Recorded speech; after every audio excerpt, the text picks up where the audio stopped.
you had to use a very contorted version of natural language, and you had to train the model to understand natural language that way. So for the things you wanted the model to know, you had to have a particular kind of prompt with colons in the right places, and then you had to train the model with those colons. Yes, it was language, but it was unusable. Unusable from the perspective that we can't build software with AI easily. So we're continuing to work. And then 2 years later, OpenAI gave us something very special, right? OpenAI gave us ChatGPT. And what was really special about this model?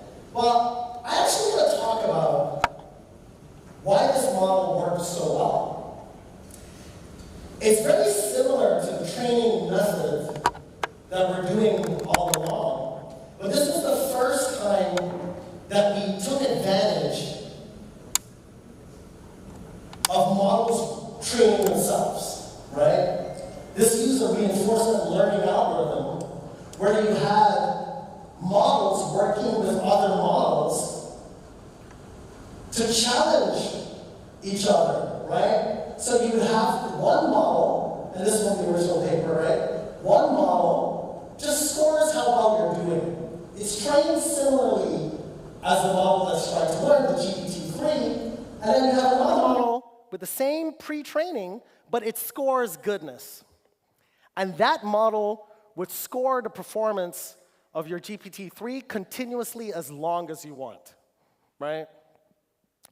So this got us to a point where the model could understand natural language really well.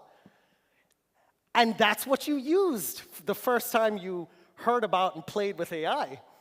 You used an AI that was trained with this technique or something very similar to it. Of course, there's tweaks to the technique, parameters being tuned. Keep in mind, all of that work is happening by a very few people in the world, off in a tower. We can call that tower OpenAI.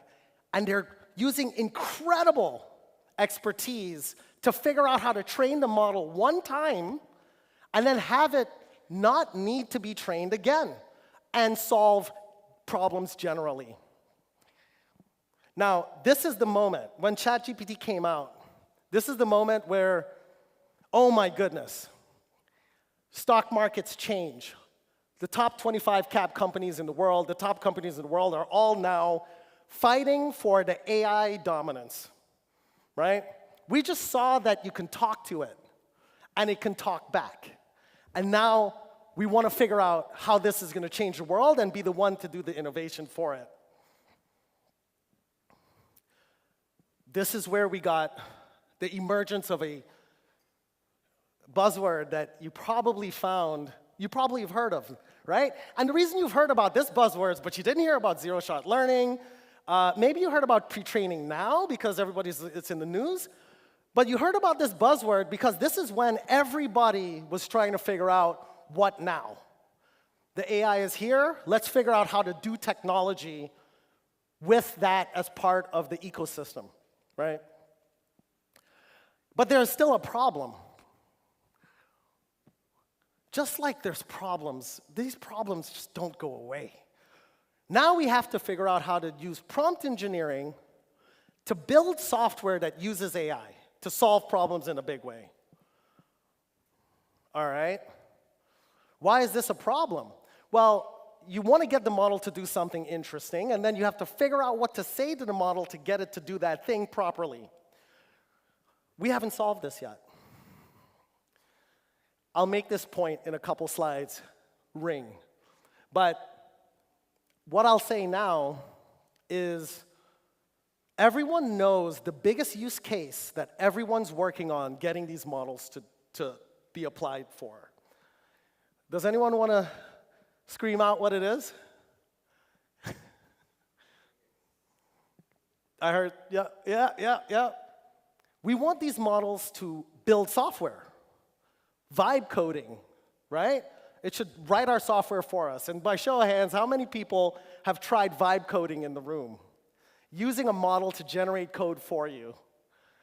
It's okay, you can say it. I know, like, the professors are here, and you don't want them to know that you're using the models to do the coding, but a lot of us are. However, in production, when you're building real programs to launch to millions, it's well known that this isn't working. Indeed, there was a paper a week ago that showed that developers that are using vibe coding are about 25% slower at completing tasks. Isn't that interesting? How did that happen? Well, how do we get it to do the vibe coding? Well, it turns out those are heavily prompted systems. Now, I said I was going to come back to this in a couple slides, and we're going to talk a little bit more in a couple slides, because you have to understand how Cursor, the most famous company trying to solve this problem, is approaching it. And we'll talk about it again when we get there. But what then happens next, right? Because now we're up to today. So prompt engineering was, oh my gosh, we have the ChatGPT. Let's prompt it to get it to build our software. Well, today, we have agentic. And this is an agentic system. This paper, and it's actually very hard to find papers that will be the seminal papers for agentic AI as a concept, because the academic community isn't using that term yet, at all, right? How many people have heard of agentic AI, agentic agents, bots, and so forth? Awesome. It's not a term that we're using when we're writing papers, but this is a nice paper. It's Coder. It's issue resolving with multi-agent and task graphs. Interesting. Well, and we'll talk about agentic when I tell you, where did this term come from, right? It didn't come from academia. All the other terms came from academia. This term came from Wall Street. And our good friend Andrew Ng, right? You know, he's promoting LangChain. LangChain is a company he's promoting, and he gives talks. He's a brilliant academic. He's kind of that academia entrepreneur mix. And then he started using agentic around the time that these papers were being written. So then agentic AI became the term of our time. And what does it mean? It means you have separate AI prompt contexts working together to solve a problem. Now, I was recently on a 1-2 hour debate on a call with Lagi, a couple other colleagues. Ranga was there. If you know Ranga, I know Ranga's in there. Yes, Ranga was there. Lingjia, of course. Defining agentic, because it's also not very well defined. There's many different ways you can kind of look at it, but I think every agentic system has this property. If you have the notion of a role, and many roles working together to solve a problem, there doesn't exist an agentic system that isn't necessarily using that concept of different roles, at least the concept. So here, in this Coder paper, you've got manager, reproducer, fault localizer, editor, verifier, and what these are separate AI brains working with each other and together to solve a coding issue in GitHub, let's say, right? And this is how they interact. First, the reproducer tries to reproduce the bug, and then if it can, it's going to go to a fault localizer. And these are different kind of AI specialists. And how they're specialized, are they trained to do each one of these roles? Are we training the models?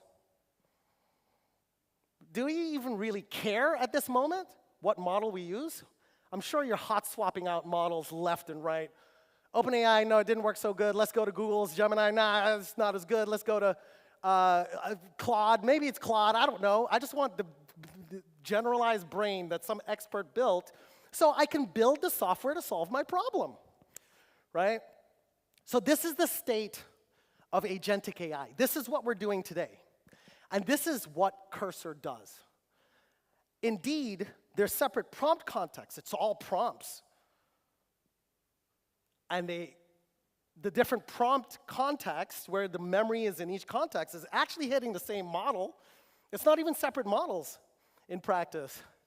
But they're working together to solve a problem. Now, but what really is agentic?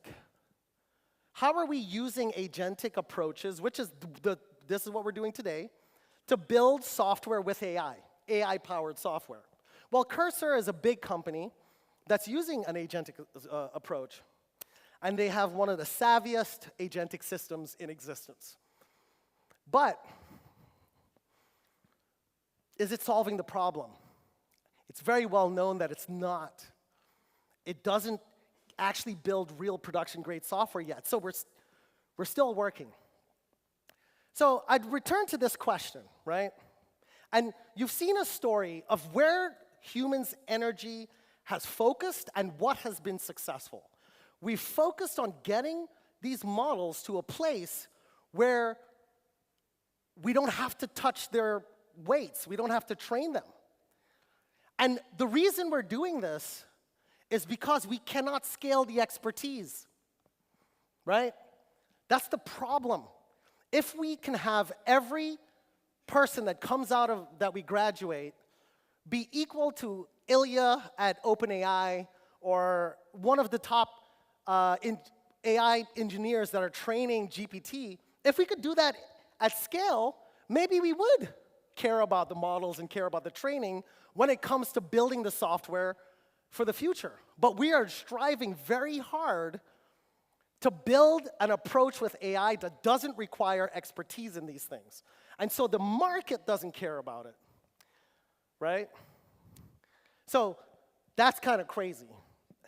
And the controversial lesson that might come from this is maybe building tools, and this is where I was telling Loggy he's not going to like this part, maybe building tools that make it easier to fine-tune models is not what the market will ultimately want.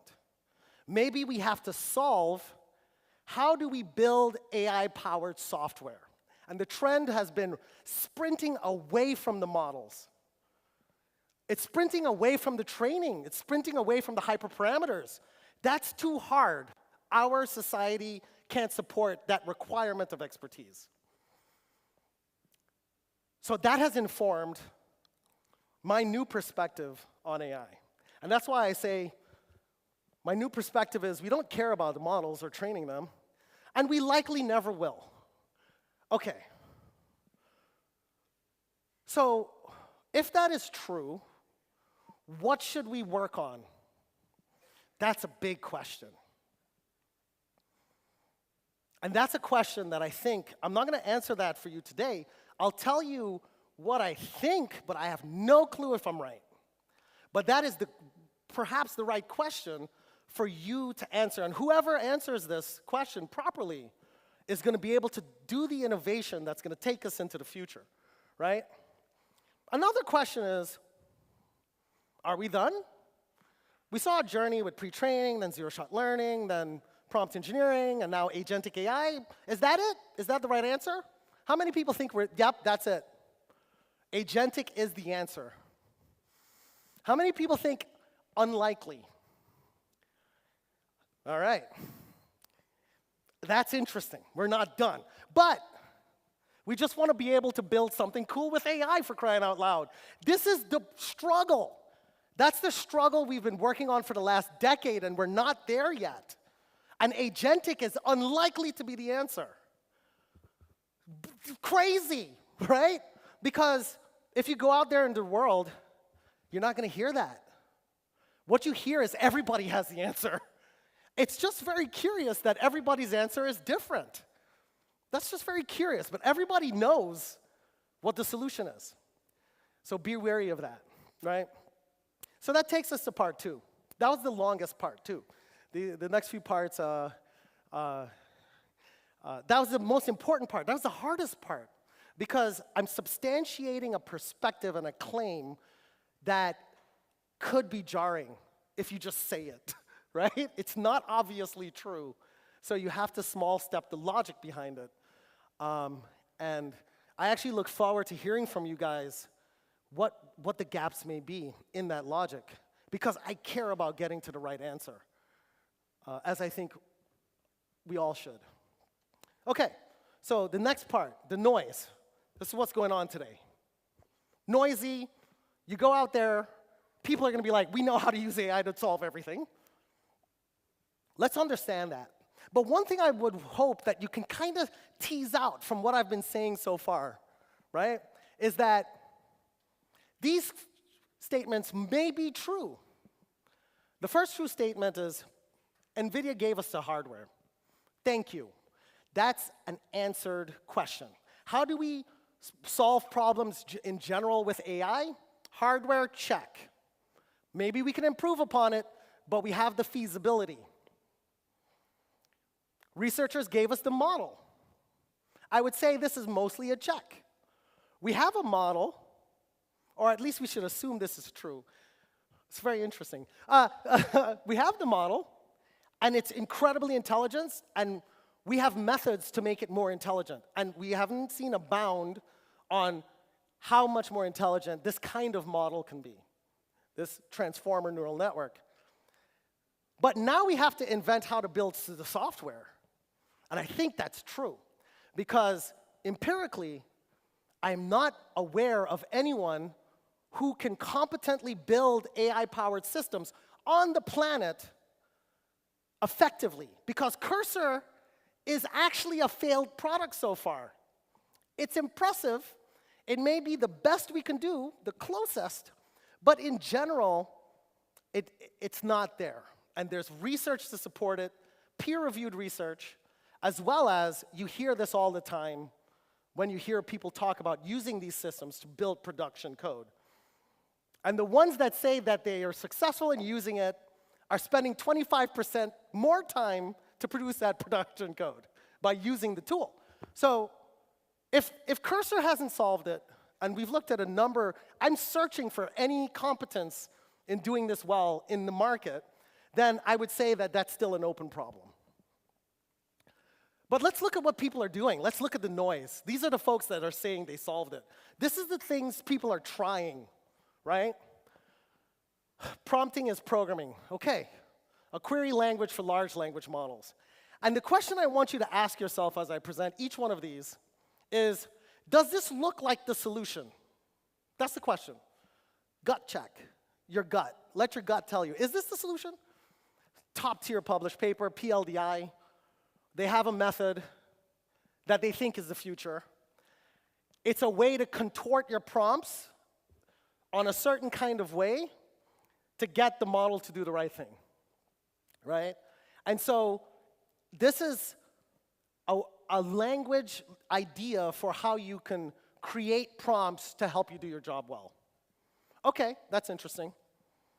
Ask yourself the question, does this look like what you're going to use to build software? It's a declarative language. It's very academic. Is this what's going to actually work in the world? Maybe not. This one's also really interesting. We've been watching these guys because we think they're interesting. DSPY. We actually know some of the folks here. Matej Zaharia, just a couple weeks ago, I saw a talk. I was there in person for a talk that he delivered on DSPY's future. Interesting. I don't know.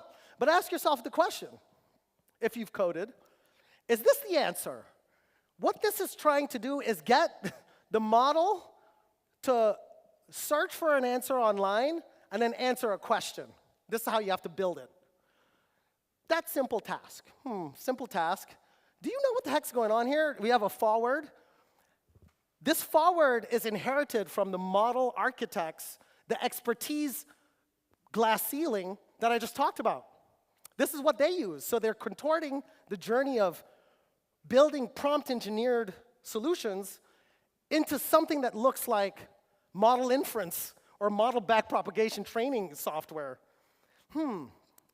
Okay, that's another try, built by folks that are of that ILIA competence, very smart people, but is that the right answer for the world?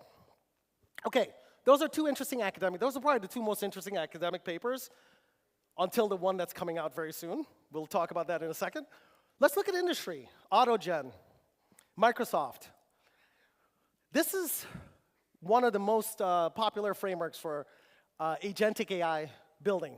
So here you can see your prompting here, planner, sys, coder, sys, tester, and critic. So you're going to have a planner, then he's going to talk to the coder. You are a planning agent. You are a coding agent. You execute code and report results.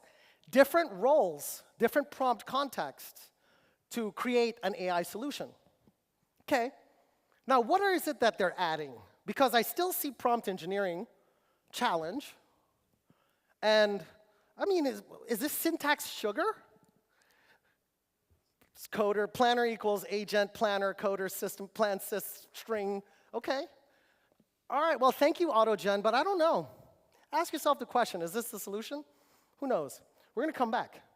I have some early results. Let's call it armchair scientist results. We'll talk about it. Let's look at LangChain. Okay, LangChain's another approach out there. Ooh, they have LangGraph stuff. Graphs are interesting. But here we're prompting as usual, and it kind of looks similar. These things are all very similar. They're kind of presuming, you know, okay, it has this agentic theory, right? This prompt engineering first approach. Now let's look at Crew AI, and we like Crew AI. Crew AI is probably a lot of people's favorites. All right, this is another thing to help us build AI software better.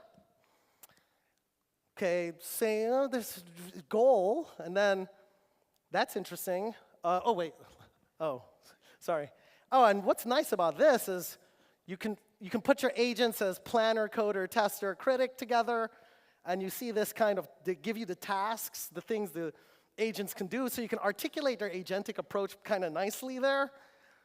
All right, interesting. So I just wanted to show it to you and have you ask yourself the question. And now I'm going to tell you, as an armchair, this is armchair science, because this isn't rigorous enough to be peer-reviewed, because I don't even think anyone's asked the question yet. I don't know if the question's been asked. So, is it working? Spoiler alert, probably not as much the noise would indicate, because each one of those very popular technologies say that they are the solution for how we should build software into the future. Very interesting. So, I'll give you two anecdotal armchair science reports. I went to this talk, and William Horton is in production. He's working for a big company building agentic solutions. That's his whole job, to architect and implement and build agentic solutions. And he gave this talk in person, and I spoke to him for at least an hour after. And the first question I was asking, his talk was about Crew AI, and how awesome Crew AI is, and how he uses Crew AI to do his work. It's his favorite. So that I talked to him for like an hour. The first question I asked him was, oh, so have you actually used it for production code? He's like, oh, absolutely not. I do it all by hand manually. I try to figure out the prompts myself. I'm not using it. And I was like, but you just gave a talk about it. Like, what's going on? He's like, oh, no, but that's what you do, right? Like, you talk about the hot new thing so that you're relevant. And so he was invited to give a talk, so he couldn't talk about, I'm not using agentic frameworks, right? So that was an interesting anecdotal situation, not using it in production. Then we looked at the most popular open source agentic systems to ask the question, are any of them using the frameworks? We have these beautiful frameworks. One thing I forgot to mention, he also said he tried LangChain and it didn't work. So he's been trying a lot of things. But these are Aider, very interesting. Codex CLI. There is a war from OpenAI, Google, and Anthropic. There's a war to build a coding agent, an agentic coding system. Cursor became a $6 billion company. They're like, this is the future. If we're not there, we're going to lose our standing in the market. So we have to build an agentic. That is what AI needs to solve first. This has actually been decided. I'm going to make sure I include that, the evidence that that's actually the market decision as to what to do first with AI and at scale. So they've open sourced the agentic systems. You can go read the prompts. We've looked at the code of all these systems, the best agentic systems out there. None of them are using any of the frameworks up to today. So is it working? I don't know. This is my armchair science. And we've literally inspected the code, and we've built diagrams inside Joseki of how each of these agentic systems look. There's a guy named Udit. Oh, I was going to say, Udit, this talk is for you, right? Who's actually diagrammed out analyzing this stuff. And he's also building stuff. Okay, so interesting. One thing interesting to note here is there's one kind of technology that has taken off, and that is MCP and tool use. Tool use is going to be involved, right? So I wanted to mention that for the nerds out there, that I think that one's here to stay as we continue to try to figure things out. Okay, so it's not being used. Okay, so maybe at this point in the talk, you're like, okay, the next part is only about 10 minutes. If I could borrow that time from the next agenda item. But maybe at a point in the talk, it's like, oh man, we're not as far ahead in AI that I thought. At least that perspective says we aren't as far ahead. We aren't where I feel like we are with AI, because the marketing dollars are there. There's trillions of dollars invested in companies saying that they know what's happening with AI. But really, when you analyze it, it's not clear. So maybe you're like, oh, wow, that's not clear. So now I'm going to talk about, and do with that what you will, right? But now I'm going to talk about what we're doing, because we're on this journey. And we have a couple principles that we're trailing down. We don't know what the answer is, but we're investigating it, and I think we're doing better than what's out there in the market. But I don't know if we have the answer yet. But what's our preconceived notions? Well, I don't know if we should include touching model weights in the answer.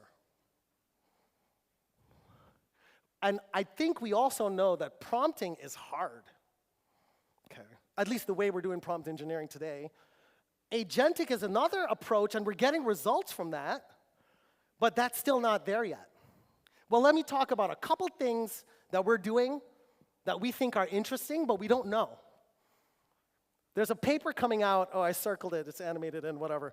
There's a paper coming out, accepted last week. Jayanika, some of you guys know Jayanika. He's working with me, right? So he came to the University of Michigan. He's one of my PhD students. There's actually a couple other folks here. So Kugation's there. Kugation's in the room. I think, yes, Kugation's on here. This is our people. Savini's also in Michigan working on research. This is a top-tier paper. And I could go on. This is a big win so soon, right? And it's about an idea that we have for how to do coding into the future for model-integrated applications. It's not even out yet. So hopefully it'll be on the list. This is every academic's dream, right? Hopefully Janika's paper is going to be on the list of the seminal works. And so here we're saying, maybe we shouldn't do prompt engineering, right? Dudes, all right, cool. I got so many anecdotes to say, I got to stay focused.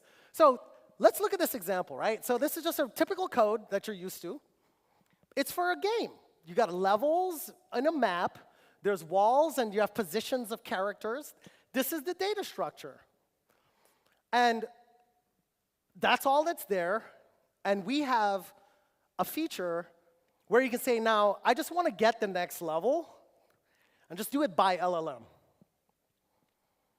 No prompt engineering as a core principle. And Janika built this when he was in my seminar here. I was doing a seminar with Moratuwa on my AI course that I love to do here. It's like most fun thing I do as a professor. He just came and tried this idea that we kind of conjured together, and it worked. Without doing anything, putting a by LLM here, the AI just generates levels and returns it back to the function's return. You don't do anything else. It's wild. And it's crazy why it works. The hypothesis behind it, and I'll just say it's magic, but here's the hypothesis. If your runtime can see your code, but not just your code, can see the values in all of your variables in a snapshot at time while your program's running, it can see your semantics of your code, it can see the semantics of The runtime variables, it can see everything. It should be intelligent to know exactly what to do. And here's why. When we write programs, we imbue those programs with enough semantics so that your buddy can read your code. The AI next to you that's biological can read your program and know what to do. If they also had the power to see what data is in memory, maybe it's going to know even more. And here's what's wild.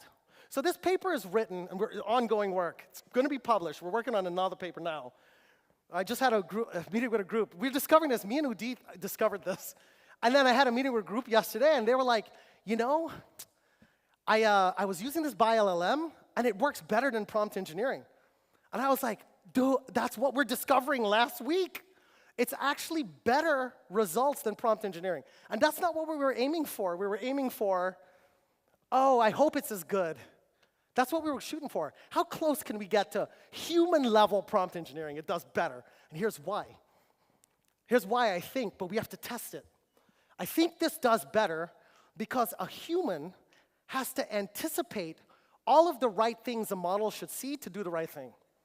And then you have to statically bake that in as one go. And you'll never anticipate the interesting information that's already present in the functional program. So maybe there's richer information here than prompt engineering. We're working on that. Anyway, this is one idea. There's a few. And there's a repo. This is our repo. It's all open source. By the way, the design of the whole Giseki vision is to do research that matters. And the way you do research that matters, if you want to understand Giseki, the way you do research that matters is you do research in situ of the problem. You do research sitting in the field with the problems at hand. That's why Google has been dominating the innovation, because they came up with the transformer because they were in situ of GPUs are here, we don't know how to do it. No one thought about it in academia, and they do it over and over again. And with that observation, we created Giseki so we could be in situ of the problem to do the research that determines what the future is. That's actually the hypothesis. Everything we do is open source. MTP is open source, paper's open source, Giseki is open source. We're working hard on making it better. We showed you one paper. There's a lot of ideas in here. So this is the same idea, BiLLM. If the LLM can see its get personality, and they can see you passed in Albert Einstein, there's enough semantics here for it to know exactly what to do. It's an enumeration. It knows. And this is what code looks like. So BiLLM is there. There's some other ideas. A graph view of the world, an agentic view of an object that we're integrating in. We're getting some really interesting results. We've written a Twitter clone in 200 lines of code, so you don't have to understand full stack. Everyone's a full stack engineer is one of the missions that we have here. So we're working really hard. We're doing a lot. And with that, I'd love to have you guys all join my next seminar. Engage with us. We're a very open group. We just got a big grant from the US government, from the NSF, the National Science Foundation, to make Giseki bigger. And that's really exciting, and we can get an even bigger one next year. So there's some National Science Foundation in the US money that's to make this more successful. So we're happy to engage with anyone with ideas and with energy to connect with us. And with that, open it up for questions.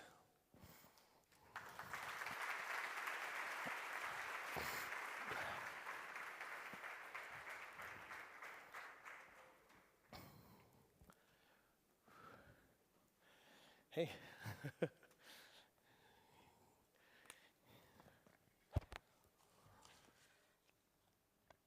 Thank you, Professor Jason Maas, for that remarkable session. The floor is now open for a Q&A session, and if you have any questions for Professor Maas, you can raise it now. I also invite Dr. Logeeshan Vilmanikam to accompany the Q&A session.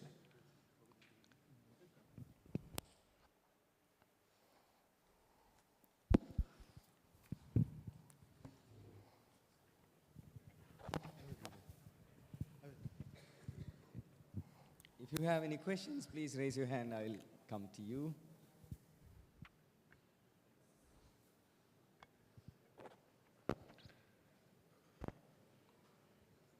questions?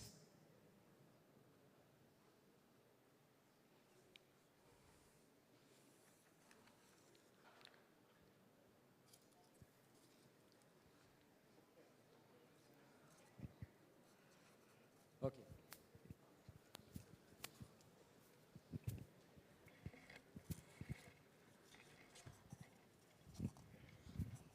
Yeah, so first of all, thank you for the excellent speech, Doctor. So my concern is that most of agentic frameworks are actually still using natural language. Like when we are sending a message from one agent to, we are still using natural language or some sort of a variation of that, maybe a JSON file or an XML file. But the thing is, natural language is actually contains some sort of ambiguity. So when an agent interpreting a request from some agent, it might not be getting the correct knowledge. So what my question is, like, is there any potential to create an agent-only language or some sort of an communication medium that will be properly interpreted by those agents? Maybe some kind of a direct embedding exchange or some kind of that. Yeah. This is, oh, that's such a beautiful question because perhaps you're on to the right question that can lead to the next area of research. Now, this is actually really interesting because it dovetails very nicely into the conversation we're having. So one thing the person asked was, problem with natural language is it's free-flowing, there's ambiguity. That's what makes this hard in a lot of ways. Is there an agent language that you think might make sense or some way to address that, right? Ambiguity that makes this hard. You want to know what's really interesting? What happens if you have ambiguous code? I would say my answer, quick answer is perhaps we do have something close, and maybe it's code. Because when we write code, if it's ambiguous, your code's going to break. So good code removes ambiguity. And maybe that's in part why, maybe that's part of the answer. You should collaborate with Udit so we can figure out, well, why is it better than prompt engineering? Maybe it's because humans are ambiguous by nature, but the code isn't. That's actually really interesting. But I think you're right. I think that's an area of study that I know that there's some folks researching, starting to research it more from the perspective of NLP, natural languages, and how can you create encodings for models to communicate with each other in a more strict way, let's say, and more precise way. So I think it's a very important question, and perhaps that's the next leap. And maybe it also explains why moving away from prompt engineering is fundamentally the right step, which is a bombastic thing to say right now. If you go online and say prompt engineering is dead, oh my gosh, you're going to get a lot of clicks. Anyway, good question. That was a good question. Yeah. Yep.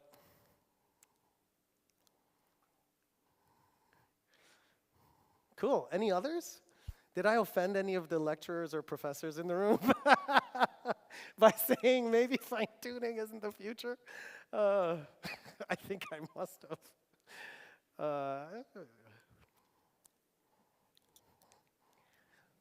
At least I said maybe.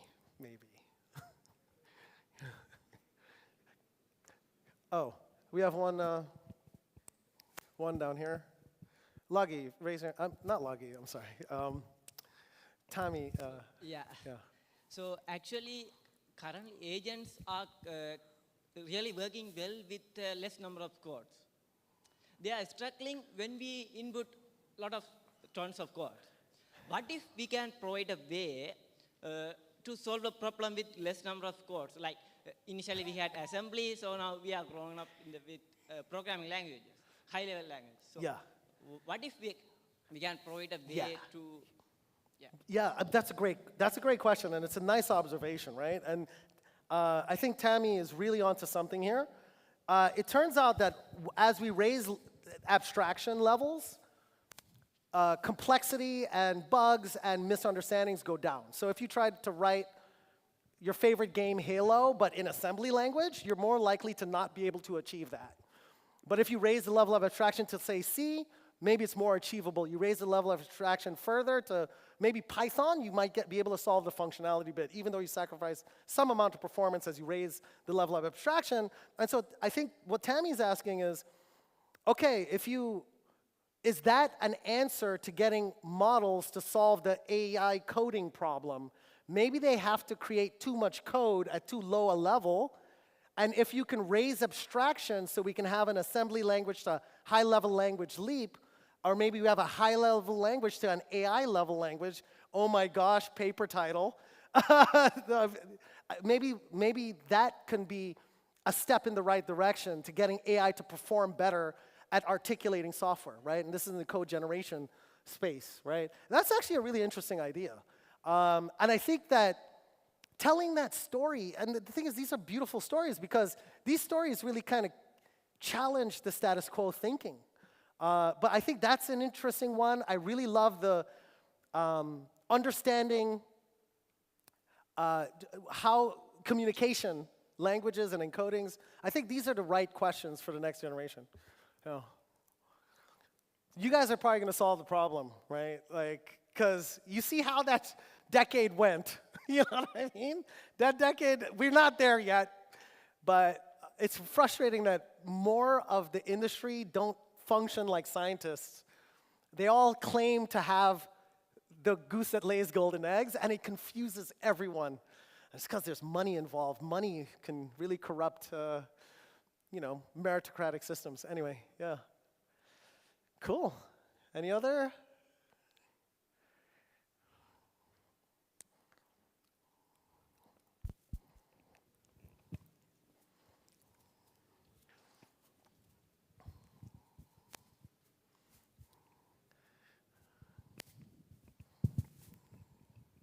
Thank you for the interesting talk. And my question is, what's your opinion on incorporating machine vision language models for these, like to unlock the new era of AI-powered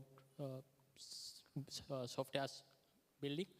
Like when we are influenced, when we are learning the world, we take visual inputs as well, as well as the language. So what's your opinion about the vision language models on? Yeah, no, so we love, so all of the work we do actually generalizes to multimodal models. So actually, the MTP I presented works with vision language models as well, right? So at the end of the day, everything is turned into tokens that these models are seeing. And vision is also a language, right? It's colors and, well, it's pixels when it comes to what's on the computer. And it's a representation. And at the end of the day, all of these things turn into activation. So like, there's some floating point values that are inputs to these models. And I think that we should understand AI through that lens. And in a lot of ways, that's what multimodal models do. So when you look at, say, Llama 3.1 or 3.2, whatever it is, the architecture of that, in the same latent space, which means in the same neural network, they are having neurons that's dedicated to audio speech, textual speech, pixel spaces, and all of these are kind of consumed into one latent space, which means the activations that are moving through the neurons. So we look at the world through that lens, and just to make this even more crisp so you can understand how it fits in here, an object in a language is a representation. So if you have an object, a class for image, that class represents an image, at least the data that's in an object of that class. And so what MTP, what the by keyword sees are just objects, right? It'll take advantage of the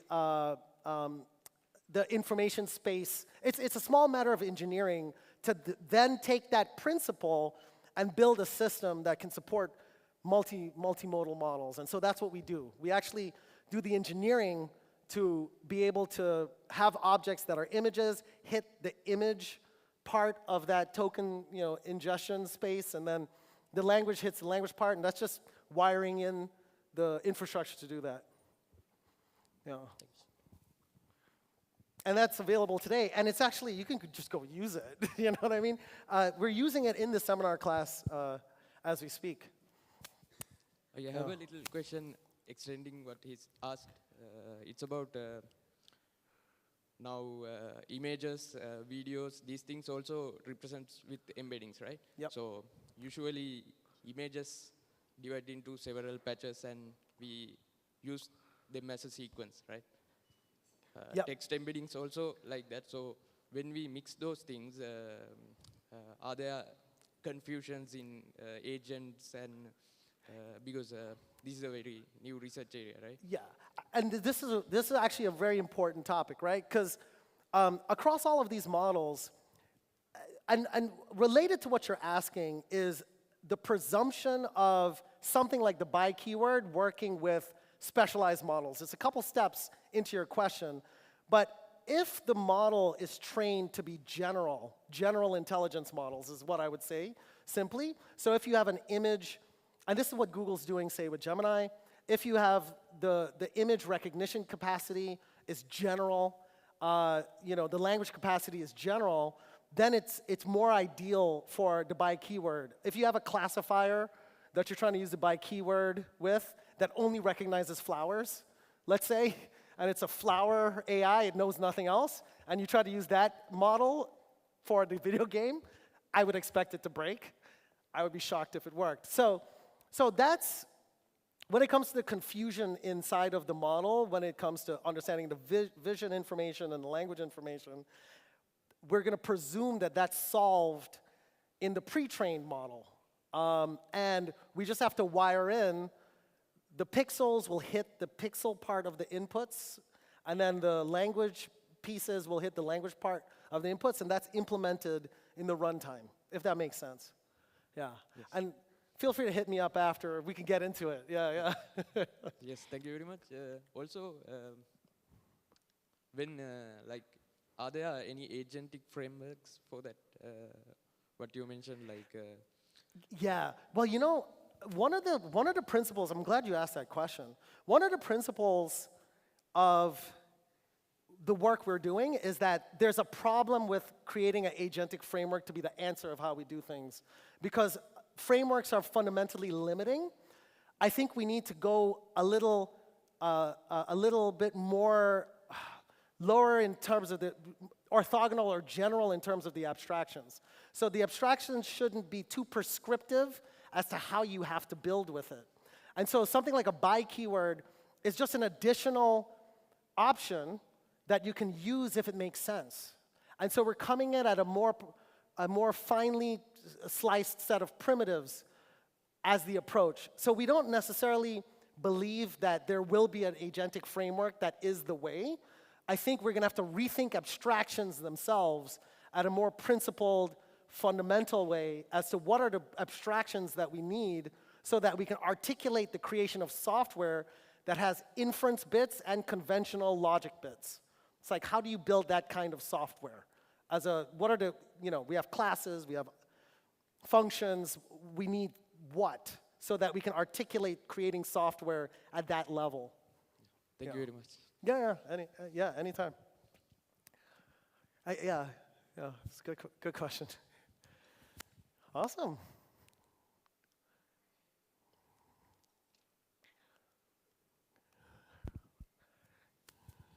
Yeah, so my concern is about this new approach you talked about. That is, rather than doing fine tuning, so you are trying to augment the prompt, right?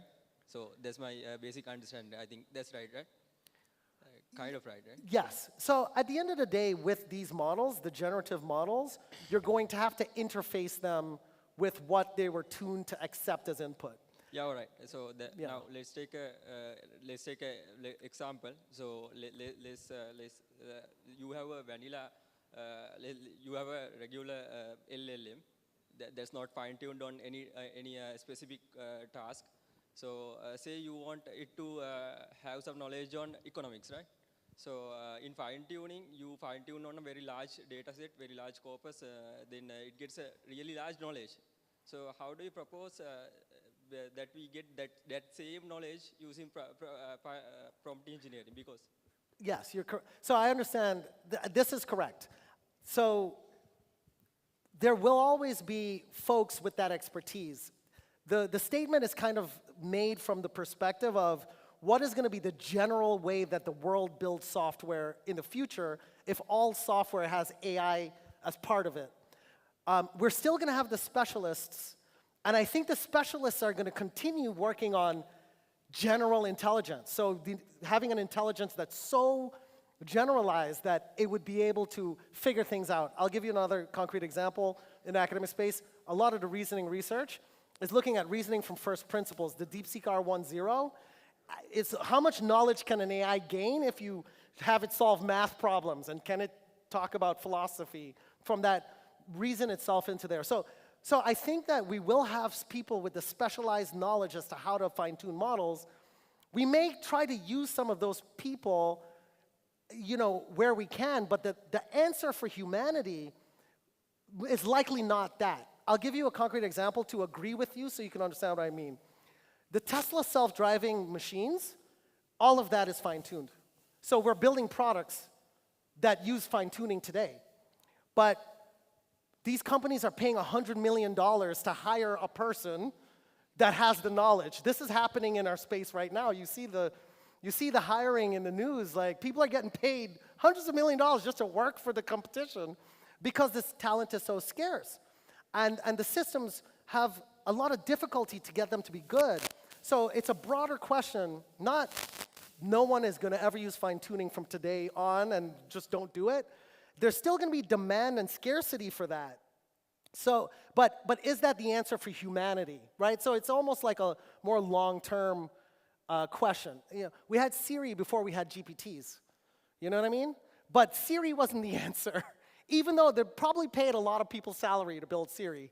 You know what I mean? So and that's kind of the fundamental task of research. It's like, what's actually the answer? You know, it's kind of how I frame that question. And I'll fine-tune the framing of the, of course I'm trying to rattle some feathers out there, right?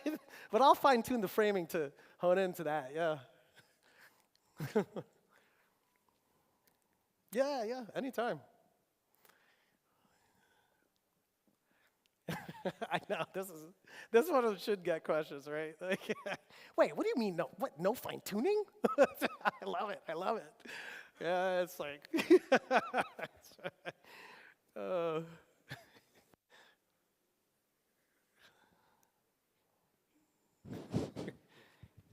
So actually, I have used the by keyword in the Jacklang, and actually, I just got to know that it's your own novel idea. But the thing is, like, it was so good. I thought that it's something that is commonly used on those languages, and I'm really impressed that that's that good. yeah. So and my question is, like, so now what it does is just you augment the prompt and you like send the object as a JSON file or something. So like when you receive the prompt, like how do you verify that it's the thing that user wants? Because normally when you prompt a model, it does not give you the answer. So does it prompt several times, and then does it change the prompt based on the input and the output, or it has a predefined prompt? I love the question. And you know, just so everyone knows what he said, and it's just awesome to hear, he was like, oh, he's using the by keyword in the context of our seminar. He didn't realize that it was such a new idea, and so cool. But then he was like, but explain, well, how are you fixing, sometimes you have to prompt it a few times, how are you fixing that internally in the system, is what I think I heard. Is that right? Yeah, and that's a part of the research. So, and you're getting to a really nice nugget, and we're actually working on this now. So I'll say two things. Number one, your question is relevant to all systems. So all agentic builds, there's a question of like, well, how can you in the field like improve based on the prompts? Now, you also have, so there's a sem keyword. If you've used the by keyword, there's a sem keyword where you can do gradual semantic binding. We're actually going to write this in the next paper. But there's a sem keyword today that you can use to nudge the model on that improvement loop. But I think that that's an open question, and there's a lot of good research happening. For instance, the DSPY guys, Matej Zaharia, they have a system called JEPA, where they're talking about creating genetic algorithms to not tweak the latent weight space, but tweak the prompt space. So they're trying to treat the prompt articulation as a space to be able to automate the contortion of prompts so you can automatically get improved performance. These things are very complementary. And your question, we have a solution today, but that's actually an area of research. And so, yeah.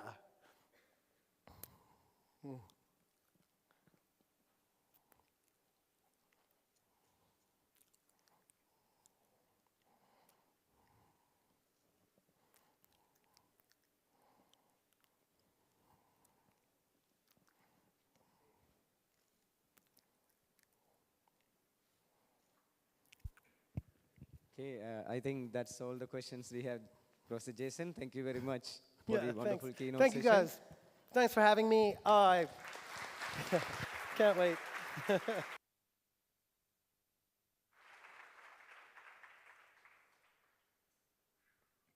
Thank you. Thank you all for your questions and active participation. And an even bigger thank you to Professor Mas for the insightful answers. It's been truly an engaging discussion, and we appreciate your time and expertise. With that, we'll be concluding the Q&A session. Once again, thank you, Professor Jason Mas, for that amazing session. Your insights have not only enlightened us, but also have encouraged us to think bigger, bolder, and beyond. We deeply appreciate your presence here, and it is an absolute privilege to have such an esteemed personality today being part of MERCon 2025. Professor Mas, I kindly request you to come onto the stage. As a gesture of our gratitude, we would like to present you with a token of appreciation. To present this token, I now have the honor of inviting Professor Dilika Dias, Program Chair for MERCon 25, accompanied by the Dean, Faculty of Engineering, Professor Jagat Manatunga.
Thank you, everyone.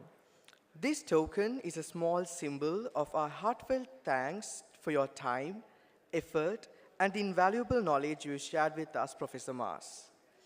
As the saying goes, knowledge shared is wisdom multiplied. And today, we have all grown richer together. This is your host for the day, Ihtisham Fazal, signing off. Have a wonderful day ahead.